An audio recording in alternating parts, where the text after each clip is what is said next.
Bom, mas assim, a questão do custo do combustível é um negócio muito sério, né, Joel? E que a gente tem que achar alguma maneira de tentar equilibrar essas contas, porque o produtor também precisa ganhar dinheiro e a gente precisa ter condição de abastecer os carros. E nessa semana aqui, inclusive, você levantou um assunto aqui no ar no Bora Ontem, Brasil, né? que a gente vai discutir agora, que é o preço do etanol. A gente teve vários relatos em postos de combustível de São Paulo em que o etanol estava custando praticamente R$ 1 de diferença do litro da gasolina, que é um cenário muito preocupante. É óbvio que o etanol não está valendo a pena neste momento. Por que a gente está passando por uma situação como essa? A gente vai falar sobre isso com o diretor técnico da União da Indústria de Cana-de-Açúcar, a Única, o Antônio de Pádua Rodrigues, que achou um tempo na agenda cheia dele para conversar com a gente aqui na Rádio Bandeirantes. Antônio, bem-vindo ao Bora Brasil. Boa tarde para o senhor. Oi, Antônio. Obrigado por nos atender. Ok, boa tarde. É um prazer falar com vocês e seus telespectadores. Prazer é todo nosso. O Antônio, esse preço álcool do etanol, a gente ouve dizer por aí que se deve principalmente ao mercado externo, né? E à valorização do dólar, porque nós estamos exportando muito. Exportando principalmente açúcar, né? E eu queria ouvir de você, é claro que entende bem do assunto, qual que seria a justificativa, se realmente é essa ou se há outros fatores, para um preço tão alto do etanol? Ok, primeiro, temos que avaliar a redução da oferta de cana nessa safra, né? A safra passada, a região Centro-Sul processou 605 milhões de toneladas de cana e provavelmente esse ano nós vamos processar 520 milhões de toneladas de cana. Ou seja, uma perda de 85 milhões de toneladas de cana. E essa perda, ela vem por mais de uma razão. A primeira razão, sem dúvida alguma, foram as condições climáticas de mais de um ano, a falta de chuva, que afetou não só a área de cana-de-açúcar, mas todas as outras atividades do agronegócio, laranja, café. Segundo momento, foi o mês de julho, nós tivemos 3 geadas, né? A primeira geada no começo do mês, a segunda no meados do mês e a terceira no final do mês, aonde mais de 800 mil hectares, ou seja, mais de 10% da área de cana, foi afetada pela geada. E o único recurso, quando você tem essa condição, é colher a cana o mais rápido possível. E, evidentemente, que a geada não escolheu a idade da planta. Pode ter colhido cana com 18 meses, cana com 6 meses, cana com 4 meses. E aí nós tivemos uma quebra agrícola no mês de julho e de agosto de 14% e 18%. Passado esse período, vem uma coisa que é difícil, que é a questão dos fogos, né? Uma quantidade de fogo, talvez aqui em São Paulo, da ordem de 150 mil hectares. Você tem uma coisa que o setor investe e preserva, é a prevenção contra o fogo, porque o prejuízo é muito grande. Então, essa redução da oferta de cana fez com que nós tivéssemos uma redução de 6 milhões de toneladas de açúcar e 3 bilhões da produção de etanol. Ou seja, a produção de açúcar perdeu mais do que produziu etanol. Então, do lado da oferta, a oferta está restrita. Do lado da demanda, essas questões todas da volta da mobilidade, a questão das vacinas, está fazendo com que o consumo de combustível do ciclo Otto cresça esse ano 6% em relação ao ano passado. Mas ainda, evidentemente, que é inferior ao ano anterior, que foi antes da pandemia. E a hora que você faz um encontro, né, de uma restrição de oferta e aumento de demanda, não tem dúvida, com os níveis de preço que a gasolina vem, aumenta demais a competitividade do etanol hidratado. E a única forma de você equilibrar o mercado nesse momento, já que você não tem como aumentar a oferta, via mercado, reduzir a demanda. O que esses preços estão fazendo é exatamente isso. Está fazendo com que, infelizmente, o consumidor migre do etanol para a gasolina. Com isso, vai cair a demanda e os preços devem se equilibrar. Então, é uma questão de mercado. O setor teve algumas ações para tentar melhorar esse aspecto. A primeira ação foi reduzir as exportações de etanol. Nós estamos reduzindo a exportação de etanol de 2,65 bilhões para 1,55. ou seja, mais de 1 bilhão de litros de redução nas exportações de etanol. Segunda variável positiva é o crescimento da oferta de etanol de milho, né? O milho está crescendo muito, principalmente no estado de Goiás e no estado do Mato Grosso. Isso ajuda aí mais a você aumentar a oferta de produto. Mas, evidentemente, que tudo isso não está sendo suficiente para trazer um equilíbrio entre a oferta e a demanda, que ela só se vai dar a nova oferta a partir da nova safra em abril do ano que vem. Então, o ajuste é esse. E a outra alternativa do setor foi dedicar a maior produção para o etanol anidro, porque o etanol anidro é um produto regulado, é um produto contratado pelas distribuidoras, e pelo menos com isso a gente garante o nível de mistura de 27% do etanol anidro na gasolina, mas evidentemente o etanol hidratado, para se equilibrar, ele tem que perder o share de mercado em relação à gasolina. Essa é a realidade. É uma equação complicada, né? Mas que acaba colocando o consumidor, acaba colocando o motorista numa posição muito delicada, porque ele migra para a gasolina, que é mais cara, mas tem um rendimento maior em detrimento do álcool. Agora, o senhor falou que isso pode causar, no futuro, uma equiparidade de preços, possivelmente fazer o preço do etanol cair. A gente tem como observar, pensar num futuro não tão distante, que esse preço já comece a cair, que a gente tenha um equilíbrio um pouco maior, pensando no lado do consumidor mesmo, que ao invés de optar por dois combustíveis num valor muito alto, possa voltar a ter a opção do etanol num valor que compense um pouco mais? Olha, sua pergunta é interessante. Na verdade, quem define isso é um consumidor. Você tem toda e qualquer razão. Eu diria para você que a gasolina está cara, mas o etanol perdendo competitividade, ele fica mais barato do que o etanol a gasolina. Aí não tem alternativa. Ele vai usar a gasolina, mesmo sendo cara, porque ela é mais vantajosa do que o etanol hidratado. Mas, evidentemente, que para que o etanol caia de preço e melhore sua competitividade, é só com essa migração, no primeiro momento, do consumidor para a gasolina. A hora que o consumidor vai para a gasolina, com certeza vai reduzir a demanda e tem uma oferta a nível dos estoques das usinas, que elas vão procurar vender a um preço mais barato, sem dúvida alguma. A gente vai ter que esperar o mercado se ajustar, então, Joel. É verdade. O Antônio, e essa modificação na comercialização do etanol, que agora já está sendo permitida de acordo com essa nova determinação do governo federal? Ou seja, a usina vai poder vender diretamente para os postos, ou os postos poderão comprar diretamente das usinas sem a distribuidora, sem a necessidade do combustível passar pela distribuidora. E aí tira o custo da distribuidora dessa conta, né? Isso impacta de verdade no preço final ou não? O que você pensa disso?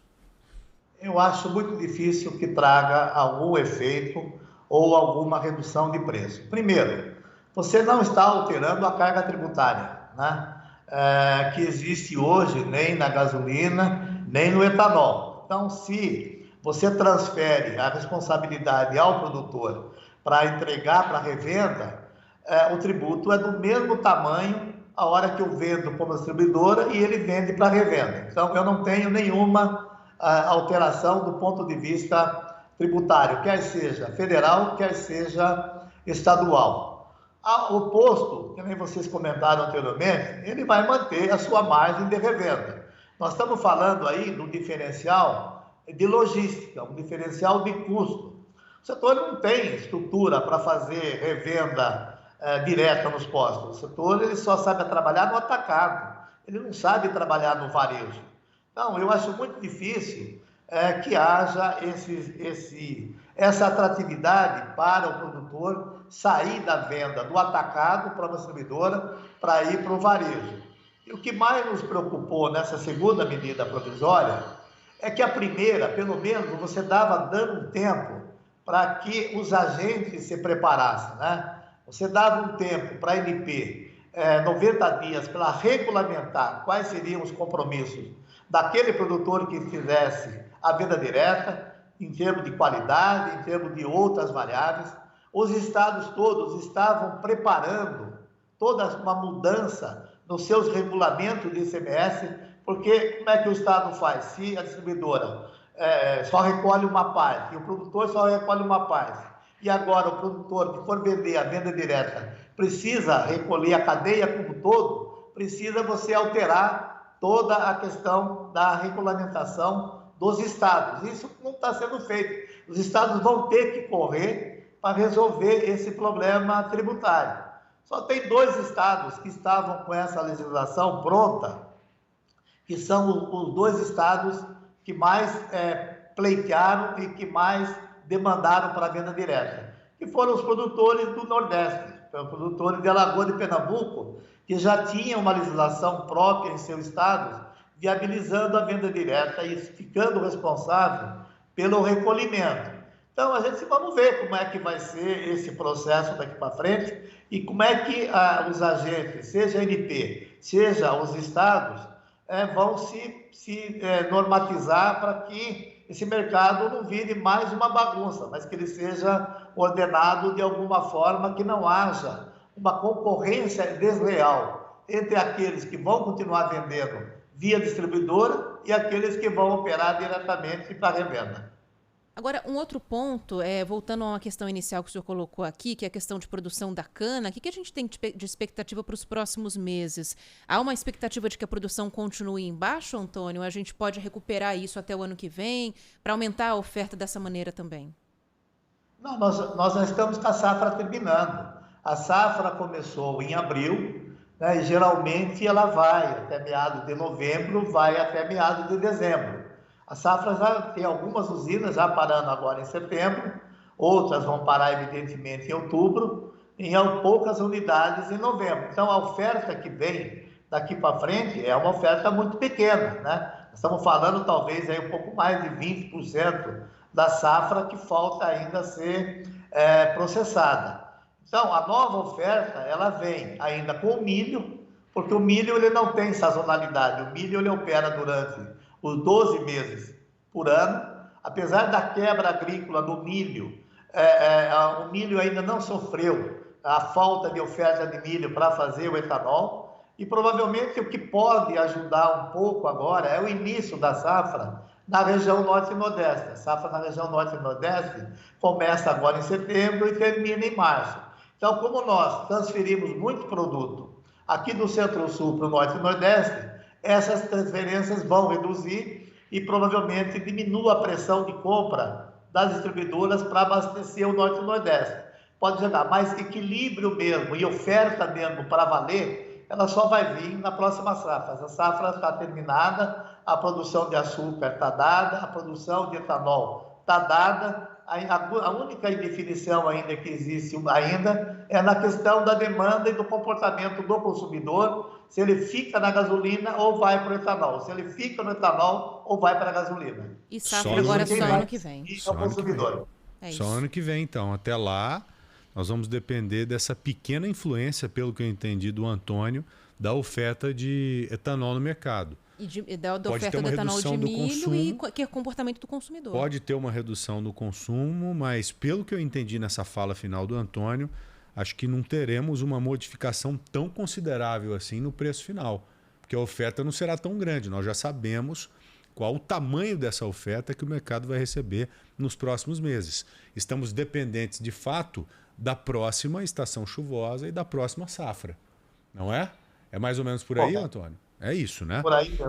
Agora, o Antônio, o combustível, ele é um ponto importante para qualquer país, né? Tanto que a gente vê uma disputa enorme entre as grandes potências, principalmente visando o petróleo, para a produção de óleo diesel e gasolina.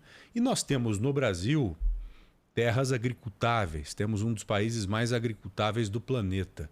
Não tem como a gente pensar de forma estratégica para produzir combustível mesmo e fazer com que boa parte desse combustível fique aqui no Brasil a um preço viável para a população, que a gente consiga entregar álcool viável para a população e que o produtor também ganhe bem, ao invés de exportar açúcar, ao invés de exportar principalmente açúcar, não tem como a gente pensar de forma estratégica em cima disso, a médio prazo, a longo prazo. Um exemplo, energia elétrica, né? Hoje a gente vive dependente da energia produzida pela água e temos que começar a pensar a médio prazo mesmo em energia produzida através da energia solar, através da energia eólica, produzir cada vez mais nesse sentido. Tem como a gente desenhar um projeto para produção mesmo de etanol, para que esse combustível fique a um preço viável aqui no mercado interno? Olha, esse projeto já existe, né? Na verdade, quando o governo aprovou o programa do RenovaBio, aonde ele define, né, que o ano de 2030, 2031, a matriz energética brasileira, ela vai substituir o combustível fóssil pelo combustível renovável, aonde tem uma previsibilidade de ofertarmos aí 50 bilhões de litros, sendo que hoje nós estamos aí com menos de 30 bilhões, para um ciclo aí de 2 ciclos da cana-de-açúcar, eu diria para você que ele já existe. Esse ano, eu diria que foi um ano muito atípico, né? Você perder 85 milhões de toneladas de cana é a maior produção de muitos países do mundo, né? Uma Tailândia, né? É muita coisa. Essa produção equivale a muito mais da produção do Norte e Nordeste. Então, esse ano climático, eu diria para você que ele trouxe essas consequências, mas não é o objetivo. Eu entendo que o país tem condições para tudo. Eu não vejo por que abandonar o mercado de açúcar para fazer mais etanol. Não, eu vejo que nós temos que ter mais matéria-prima para manter no mercado de açúcar e ter mais matéria-prima para fazer mais etanol, né? Não tem por que ficar fazendo a opção de um produto ou do outro produto. Não, agora é mais açúcar, não, agora é mais etanol. Não, nós temos área, tecnologia para atender ambos os mercados. E tem mais uma coisa, né, que também esse ano a gente poderia estar contribuindo muito mais na questão da geração de energia. Mas quando você perde 85 milhões de toneladas de cana, você está perdendo biomassa. Então, nós vamos também, nós não somos compradores de energia, nós não fomos afetados aí pela crise energética, nós produzimos 100% da nossa energia para fazer açúcar e etanol, e vendemos energia da rede. Então, como você comentou, um programa dedicado à produção de energia a partir da biomassa, poderia você ter aí um tripé, manter a nossa participação no mercado internacional de açúcar, que é da ordem mais ou menos de 45%. O mercado de açúcar ele consome mais de 150 milhões de toneladas, mas apenas 60 milhões é o mercado de trading. Os demais são todos mercado protegido. Europa, Japão, Estados Unidos, nós nos portamos. Então, tem matéria-prima para tudo isso. E esse programa do RenovaBio, ele vem exatamente para isso. É você recuperar as externalidades do etanol que o mercado em si ele não paga, né? E você tem previsibilidade e você tem metas. Nós estamos aí no 2º ano desse programa, onde nós, com 800 litros de etanol, nós conseguimos emitir e vender o equivalente a 1 tonelada de descarbonização de CO2. É um mercado que está crescendo, né? É um mercado que hoje você tem o produtor ofertando isso e tem as distribuidoras comprando isso, né? Mas é um mercado que o Brasil pode crescer, abrindo um mercado não apenas para um negócio entre produtor e distribuidora, mas um negócio mundial, um negócio onde qualquer país que tem poluição pode, de fato, se apropriar dessas toneladas e cumprir suas metas. Então, esse programa, ele leva a novos investimentos, ele leva, sem dúvida alguma, a aumento da produtividade. É fundamental nós aumentarmos a produtividade para reduzir o custo, ter um produto mais competitivo, né? Ser menos dependente desse diferencial tributário que existe hoje entre a gasolina e o etanol, tirar o poder da caneta. Então, a meta é exatamente essa. Ô, Antônio, manter todos esses programas. Se tudo der certo e a gente conseguir atingir esse objetivo, lá de 2030 a 2031, para ofertar essa litragem toda que você disse para a gente, hoje nós teríamos o álcool sendo vendido a quanto aproximadamente? Se tivesse essa oferta nessa proporção. Eu diria para você que tudo vai depender da oferta e da demanda, né? Quanto mais eu tiver de oferta, menor vai ser o preço. Eu não tenho a menor dúvida disso, né? Quanto mais eu ofertar, menor vai ser o preço para o consumidor, né? E outra variável que sempre vai levar em consideração, não tem como não levar em consideração, é o preço da gasolina. Não tem como você... O etanol hidratado é um preço substituto da gasolina. É uma alternativa à gasolina. Então, se você tem um preço bem competitivo ao consumidor e você tem oferta, você vai ter um preço numa relação muito favorável ao consumidor durante os 12 meses. Mas o preço do etanol, dificilmente um dia, ele vai se deslocar do produto da gasolina, que são produtos substitutos. Então ele sempre estará alinhado com a gasolina, é isso? Sempre terá um certo alinhamento? Eu diria que sim. Eu diria que sim, porque o mercado é assim que funciona. Ele vai estar numa paridade maior que 70 ou muito menor do que 70, dependendo do meu estímulo de oferta. Então, a oferta é que vai determinar esse patamar aí de relação de preço de bomba. Entendi. Mas sempre vai guardar uma relação com o preço da gasolina. Então, hoje, com essa situação que temos, não dá para sonhar muito em, por exemplo, pagar álcool a R$2. Saudade dessa época, aliás. Não dá para sonhar com isso, não faz parte da realidade. Correto, Antônio? Muito difícil. Eu diria para você, primeiro, né, o preço do etanol hidratado hoje, a nível do produtor, né, sem tributos, no caso do etanol hidratado, ele está um pouco acima de R$3. Enquanto que na bomba ele passa de 5, 6, 7. Então não é só o produtor que tem esse peso na bomba. Tem o tributo federal, tem o tributo estadual. Em São Paulo, esse preço é mais barato do que qualquer estado, porque em 2003, início de 2004, o governo de São Paulo, o que ele fez? Ele reduziu a carga tributária do hidratado para 12%, hoje é 13,3%. Agora, a maior parte dos estados continua com 25%, 26%. Então, uma reforma tributária que também a faria com um ajuste muito forte na questão não só da precificação da gasolina, mas também do etanol. Então, não é só o preço do etanol. As distribuidoras, a revenda trabalha com uma margem de 30 a 40 centavos por litro. A carga tributária, somando PIS/COFINS, somando ICMS, passa de 30% do preço da bomba. Então, são várias as variáveis que influenciam até chegar ao preço da bomba.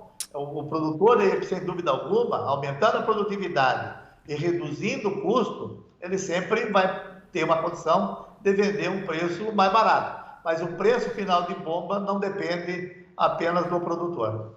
Isso que preocupa a gente, esse alinhamento com a gasolina. Porque se você colocar o álcool muito viável para a população, você quebra a Petrobras. Essa é a realidade. Então, por isso que não dá para a gente sonhar, infelizmente, com um álcool muito barato. Chega a ser inacreditável, mas é a realidade. Eu, pelo menos, entendi dessa forma. Antônio, muito obrigado, viu? Um abraço para você, meu amigo. Obrigada. Eu que agradeço e estou sempre à disposição para ter essa conversa com vocês assim que se fizer necessário. Antônio de Pádua Rodrigues, né? Lembrar o nosso ouvinte, diretor técnico da União da Indústria de Cana-de-Açúcar.